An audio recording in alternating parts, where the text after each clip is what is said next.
Hi all, welcome to my channel. എല്ലാവർക്കും പുതിയൊരു വീഡിയോയിലേക്ക് സ്വാഗതം. ഇതൊരു വെള്ളിയാഴ്ച വൈകുന്നേരമാണ്. വളരെ തിരക്ക് പിടിച്ചൊരു ദിവസമായിരുന്നു. അതുകൊണ്ട് തന്നെ ഞാനൊരു ചായ ഇട്ടുകൊണ്ടാണ് എൻ്റെ വർക്കൊക്കെ തുടങ്ങിയത് കിച്ചണിൽ. എനിക്ക് കുറച്ച് ഗസ്റ്റൊക്കെ ഉണ്ടായിരുന്നു. ഞാൻ കുറച്ച് ഉണ്ണിയപ്പവും ഏത്തയ്ക്ക അപ്പവുമാണ് ഉണ്ടാക്കിയത്.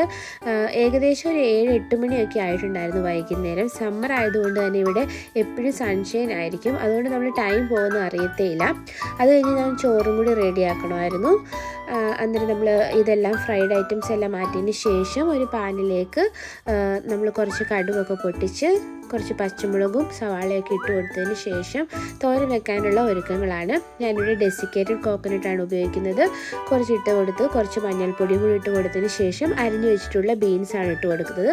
ഈ ബീൻസിന് നമ്മൾ വേവിക്കാൻ വെള്ളമൊന്നും ഒഴിക്കേണ്ട ആവശ്യമില്ല. അതിനകത്ത് തന്നെ നല്ല വെള്ളമുണ്ട്. അങ്ങനെ ആവിയിലൊന്ന് വേവിച്ചെടുത്താൽ മതിയാവും. ഈ സമയത്ത് എൻ്റെ കൊഞ്ച് കറി ഇവിടെ റെഡി ആയിട്ടുണ്ട്. അങ്ങനെ ഫ്രൈഡേ ഈവനിങ് അടിപൊളിയായിട്ട് പോയി